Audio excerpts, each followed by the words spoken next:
I mean, how strong do you have to be to snap somebody's neck with your eyelid? Ultimate Universe, the Thing, Ben Grimm, can turn back into his human form at will. Ben Grimm, the Thing, in this universe essentially has his own Hulk out mode. He can just transform on the spot really fast. I mean, let's look at the fact that he weighs half a ton, literally stated, so it would make sense for somebody that can actively move around with this kind of weight. It makes sense for him to be strong. Of course, normal-sized humans he can throw really far. He has the same kind of strength in his purple form. His muscle is strong enough to do this to a street light and crumble a car with the weight of the street light. Bends open the metal of this cage. His vice grip is just the same. He can destroy metal wasps with his grip. How much do you think this steel beam weighs? He's swinging it around like it's nowhere near his limit of strength. No shocker that he can lift and throw vehicles through walls. His freaking fingers can engrave metal. One of the things I like about the Thing in any continuity is that he likes to work out and he's a powerhouse. He works out with in this particular situation with a couple tons. I love how there's different comments where they put his strength to the test. When they test his muscle and they measure it, I think right here it proves he can lift over 10 tons, saying in this particular situation he was outputting 7 tons per square inch with each hand, so that would be 14 put together. And he seems like he's doing this kind of stuff with laughable ease.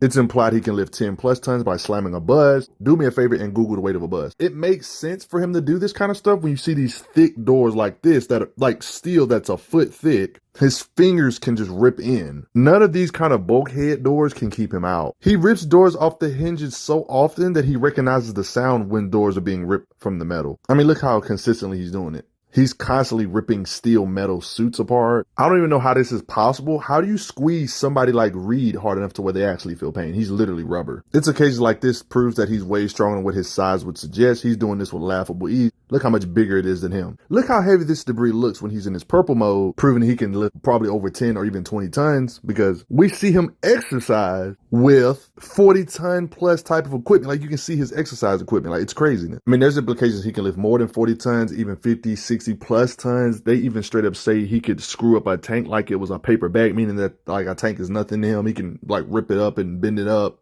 I mean, just look at this occasion. It makes sense. I mean, look at all this that's on him. He's doing this with laughable ease. How much do you think all this weighs? He's tossing this stuff up in the air. I shouldn't have to tell you that whales can vary in weight, but some can weigh even up to 100 tons, and his muscle can support the weight of whales. I mean, guess how much this weighs? I don't know. It looks heavy to me. Creatures or monsters that look like they can weigh over 100 tons, honestly. Beings that try to bite him, they can't instantly crush him. Not to mention these creatures are big. I would also like to add there's implications these creatures are probably stronger than what their size would suggest, but we just know a bare minimum based on their size, but they're probably stronger than what their size would suggest, and he's still overpowering him biting on him. Like, look at the size of these monsters, for example. Like, this lets you know how strong the Thing has to be. This monster is literally bigger than certain size buildings. And this is the being that he's biting on. This monster can like crumble up train carts in his hand and stuff. Man, continuity can lift this kind of weight. I don't see no reason why Ultimate Universe, the Thing, couldn't lift over 100,000 tons too, based on all this stuff. You can't make this stuff up. Like, look how ginormous these monsters are compared to the Thing and just the whole crew. All this size is irrelevant. He's one of those characters that can generate his own shockwaves simply by smashing his hands together. Thunderclap. After all this physical strength you've seen, yeah, it's no surprise his punches are hard, right? Of course he can punch through wooden doors, kicks holes in walls. Matter of fact, he can accidentally, while walking, while not trying to, he makes shockwaves and launches beings just by accident, y'all. I mean, yeah, by the way, all this strength I told you, it obviously goes for his durability as well. You can forget trying to stab him with conventional weapons. We're talking about a guy that's so strong he has to wear an impact suit so it absorbs his raw power. These thick stone columns he can bust up. Concrete walls are obviously no match for his fists. Same with Wolverine. The weight of his hits are so heavy he doesn't have to hit you directly. Just the shockwaves of his punches do plenty. You saw this monster earlier in this video when I showed how much he can lift with his muscle. It's the same with the weight of his hits. Despite this monster being building sized, we know the Thing can hit with over hundreds of thousands of tons of force. So despite the size difference, it doesn't matter. He can still make him drowsy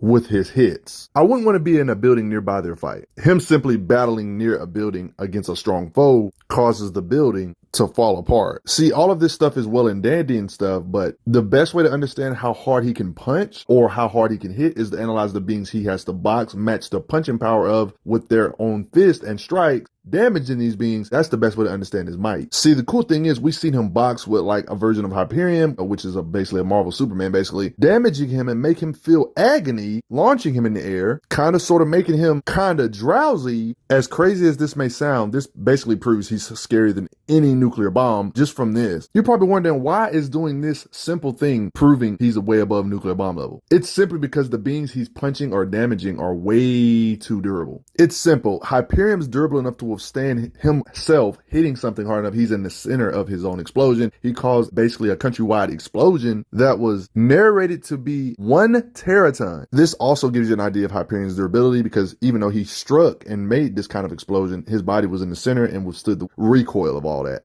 So for beings like the Thing to be able to make this guy sleepy or drowsy when he can hit this hard, 1 teraton is literally equivalent to 20,000 of the largest nuclear bombs we have in real life. Bare minimally, the Thing would have to hit with the force of the strongest nuclear bomb we have in real life, multiplied by 20,000, y'all. He's 20,000 times stronger than our highest nuclear bomb. The weight of his hits are that heavy. And the Thing kind of insults him, talking junk to him about his power. The weight of his hits could probably shake the United States based on all this information, him being able to damage Hyperion. I mean, his battle feats are proven when we see him face Doom. We see the Thing start crushing Doom's helmet with his head in there. Like, he be legit threatening Doom, threatening to crush his head and stuff. He boxed with Ultimate Ronin. Yes, I know he looks different. Hit Ronin so hard, it made him drowsy. You could say this is a speed feat and durability feat at the same time. Usually his optic blasts in the main continuity are considered light speed, and he was able to put his arms up fast enough to block it. Not only that, his durability is able to withstand it. No wings for you, Annihilate. Hydrokinesis type characters, he can overpower. And guess what? Tiger Shark bites him and it doesn't do nothing. We've seen him box with Hulk, a zombie universe version of Hulk, KOing the Ultimate Hulk and making him drowsy. Now, confirming or denying if he's a planet-shattering type being or way above based on the main continuity, it gets a little bit tricky, because while it is true he did make Ultimate Hulk sleepy and box with him here, it should be noted that Ultimate Hulk doesn't have like the best track record when it comes to facing actual powerhouses from the main continuity 616, because a main continuity powerhouse, Blue Marvel, actually one-shot knocked out Ultimate Hulk. So I guess the Thing still knocking him out or giving him damage is impressive still, but you got to remember, this is what the main continuity ones do to the Ultimate Universe. But at the same time, it also does depend though. You could argue Blue Marvel knocking out that Hulk is not a fair comparison, because the Hulk's power can change when he gets madder. In these occasions, you could argue that the Ultimate Hulk in this occasion is madder than he was in those other scans, and we still see the Thing box with him. Now, this character, Reed Richards, this version of him has actually fought main continuity versions of characters. Like, there's even certain times where the Maker's force field's personal shield, the main continuity Invisible Woman stated she couldn't break through his shield. Stated here. Well, I guess it's a Battle World Susan Storm, which should technically still be 616 Susan Storm. It's kind of impressive he's able to damage the Maker with his punches, even though right here it's not implied that he's using any kind of shielding like he did against the Invisible Woman though. So it's really up in the air if we really should rank him compared to his 616 self. I would still give the Thing 616 self the advantage based on all the raw stuff we've seen him do. But the ultimate version being able to turn into an energy purple form, that's a cool perk. But I wouldn't necessarily say this means he's stronger than the 616 one though. It's just a cool perk that he got, being able to be more versatile and transform back and forth between forms. I mean, he's out here making Iceman sleepy, so. But anyway, guys, yeah, ultimate, the Thing's pretty strong. He's proven to have insane mental fortitude. Even when he was possessed by Thanos, it shows his willpower. It's straight up stated it's hard to mind control him. If you made it this far in the video, you probably could visually tell Ben Grimm in the Ultimate Universe has went through some changes different than his 616 counterpart that you could argue are pretty much permanent power-ups at this moment in time. I mean, in the Ultimate Universe, it's similar stuff like you would expect when it comes to Ben Grimm's origin. This page pretty much explains to you that he was athletically and intellectually gifted as a kid. He was even nicknamed the Grim Reaper because of his football skills before he even got powered up. He got cool with Reed Richards. He even protected him from bullies while Reed was tutoring him in science and such. He was more of a sports head. Reed was smart, you know. He attended college, kept in contact with Reed. He was invited to observe Reed's teleportation device test at a government facility in Nevada during spring break. The device malfunctioned. You knew it was coming. Ben was transformed into the Rocky Super Strong, the Thing, and woke up in Mexico City. And you know he's ridiculously strong. I mean, you made it this far in the video. You should know that by now. They pretty much reaffirmed that. Look how much he weighed. Of course, the plenty of adventures that go on fighting different beings. It was this particular occasion where we see, you could say, his secondary mutation when he got blasted. Look at his body. You can see his body turning purplish, as you can see. It was progressing so bad to the point their best bet was to put him in a lab, do some tests to see what was going on in this medical facility. And then that's when we see him bust out all this transforming like this for the first time. This honestly seems like something the main universe, the Thing, would like to be able to do. Now he can basically transform back and forth at will into a form that kind of reminds me of Wonder Man.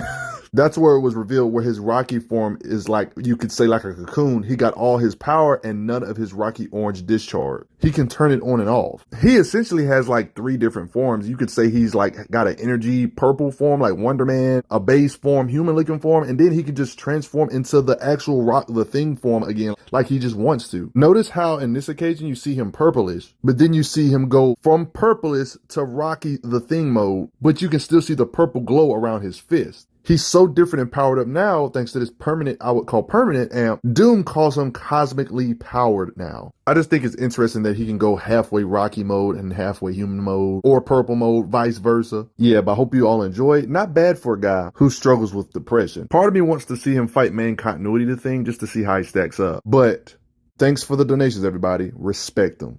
I'm glad you are enjoying your time on the channel. Make sure you check out the playlist on the channel to see other How Strong videos. If you like what this channel is offering, make sure you hit that subscribe button, and I will see you guys later.